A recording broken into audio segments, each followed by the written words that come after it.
guys, my name's Lisa. Welcome back to my channel.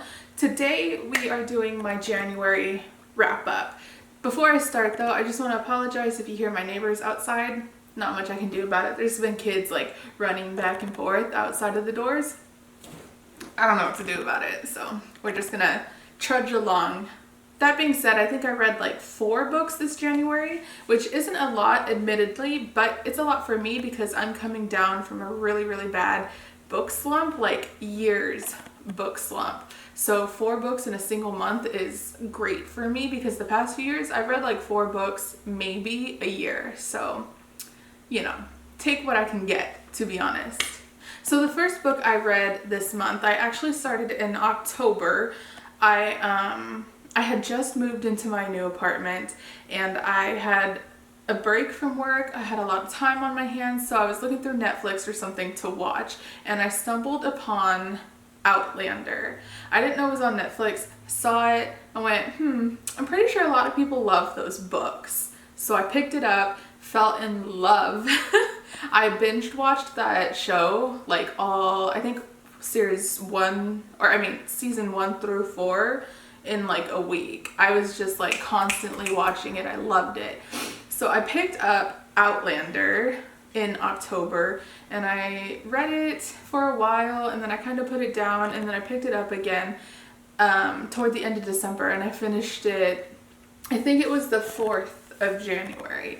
And it was great. It was just as good as the first season of the show. I really enjoyed it. So if you don't know what Outlander is about, it takes place in the 1940s. It's post World War II. A woman and her husband after the war are going on like a second honeymoon in Scotland. One day she stumbles upon these rocks and she is teleported. We're not really sure like how the rocks work, but she's teleported back in time by 200-ish years. While she's back in time, she meets a bunch of clansmen and drama ensues. I don't really know how to explain it other than that. There is romance, there is war, there's death, all of that. It's not just a romance. I know a lot of people get the misconception that Outlander is just this fluffy romance, and it's not that. It is a very good book. I totally recommend it. So after that, I did start Dragonfly and Amber. I'm not done with it though. I'm probably only 15-20% in. I'm reading an ebook right now, so this isn't really on the wrap up, but I did want to mention I have started Dragonfly and Amber, and you know, it's okay.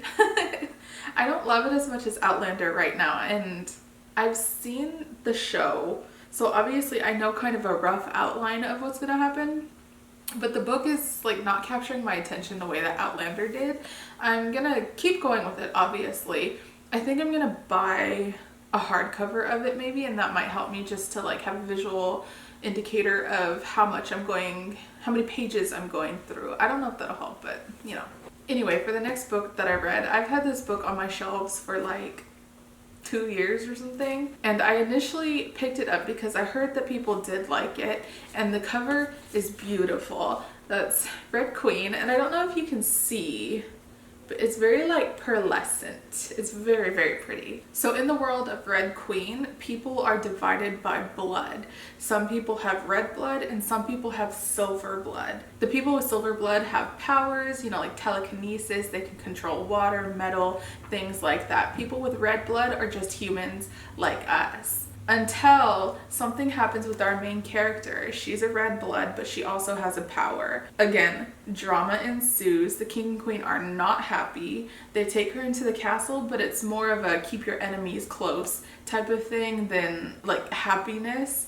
That a red has powers because silvers more than anything want reds and silvers to stay divided. This book was pretty good. I think I gave it 4 stars on Goodreads.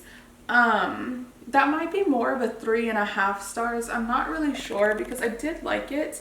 I ended up buying the second book and I am gonna read it. But there was a couple of times where I just kind of felt like it had comparisons to certain other books. I don't want to say what because it'll give stuff away, it'll spoil it. But there were a couple of times where I was like, I don't know. But I did ultimately give it like a 3.5, 4 stars because it was really good. And there was kind of a plot twist at the end that I feel like I should have got an inkling about, but I didn't.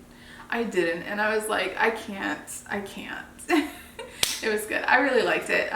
If you're interested in like fantasy stuff like this, I recommend Red Queen. I know it's been out for a while, so most people have probably read it, but I enjoyed it. So after Red Queen, I picked up, well, okay, I wouldn't say it was after, because all of these books I was kind of overlapping my readings.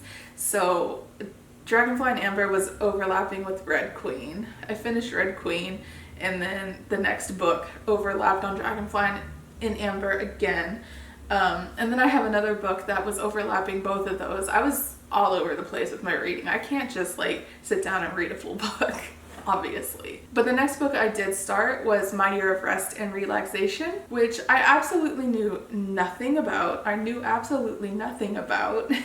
All I knew was it was a girl who was determined to sleep for a full year. And honestly, going into this book, that's really all you need to know, because essentially that's what it boils down to, is this girl who is, you know, taking all kinds of pills and everything, determined to sleep the year away and wake up refreshed and basically start anew. This girl is very fucked up.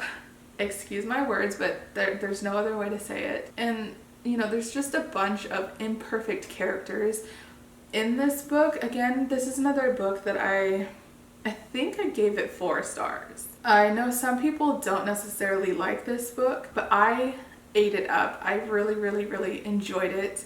I am a person who likes this type of book. So if you have any more recommendations based on this one, let me know, because I really liked it. The only thing I would say about this one is sometimes certain things happened where it started to seem a little too ridiculous. And that's sometimes a good thing and a bad thing, because it means that the book or the movie or whatever you're consuming isn't taking itself too seriously once it like crosses that threshold of a little too ridiculous. I don't know if this book was trying to do that though. I don't think it was, and that's the reason why I only gave it 4 out of 5 stars, is because I felt like there were a couple of times where I was like, are you serious right now? Overall though, I thought it was really good. I want to pick up more books by this author. There's dang, I can't remember what it's called, but there was a book where this woman stumbles upon a body that has a note basically like, it's your problem now. So I want to pick that up because that sounds really good too. So the last book that I finished this month is one that I actually finished today. Today is January 31st. I stumbled across this in the library. I wasn't looking for it. I was just, you know, walking through the aisles. I wasn't actually looking for anything. Never mind. It doesn't matter what we were doing in the library, but we weren't actually looking at books. We were taking pictures. And I saw the spine of this book, and it's a face. And, you know, that just kind of intrigued me. I was like, oh, what was that? And I turned the book, and it's this beautiful navy and gold cover. I don't know if you can see that, but the gold is metallic. And this is a chunky book. I went, oh my gosh, this is so heavy. This is literally like 2 pounds. Anyway, as you do, I flipped it open and there's pictures. I went, this is cool. Oh my God. And I knew that I probably wasn't going to read it, but I picked it up anyway because there's kind of pictures. And then once you get far enough, there's text.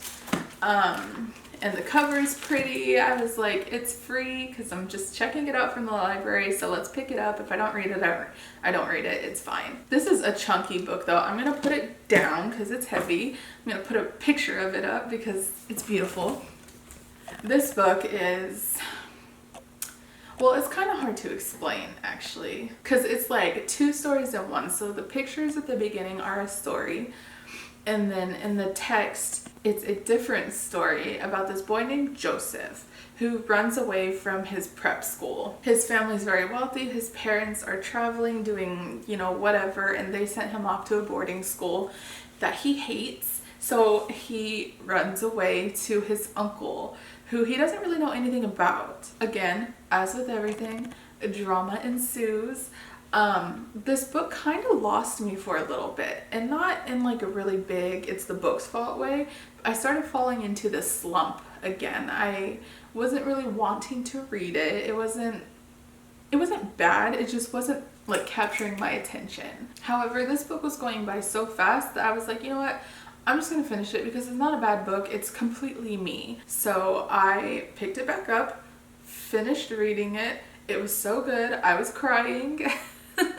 I really liked this book. I gave it 4 stars on Goodreads, but it's actually more of like a 4.5 stars for me. I really liked it. The only reason why I took off that half star is because I did get kind of slumpy while I was trying to read it. I can definitely see myself rereading it again. I would like to be able to go through the pictures at the beginning now that I know the full story again and just kind of see what I can pick up. It was really good. It was really fast. When I actually picked it up and read it, I was just flying through it. It was so good. I think it technically shelves as middle grade because our main character is only like 12 or 13 years old and he feels 12 or 13. Sometimes he's pretty annoying, but you know, he's that preteen, early teenage years that it's just kind of in their character. They're growing into themselves, and so he's very, I wouldn't say combative, but he doesn't take direction immediately.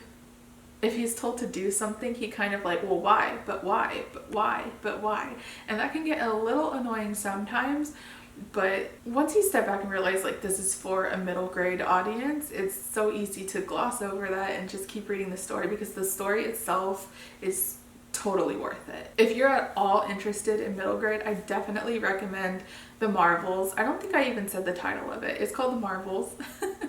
It is really good. Anyway, that was all the books that I read in January. I'm gonna keep chipping away at Dragonfly and Amber throughout February. I'm not really sure what else I want to read in February. If you have any suggestions, let me know. Because yeah, I don't really have any books that I'm like dying to read right now. I did just buy a bunch of books from Book Outlet though. I'm probably gonna post a haul on that soon. So I might just choose one of those books to read, but I don't know. Somebody could mention a book that I'm like, oh my god, I have to read that now. And it could be you.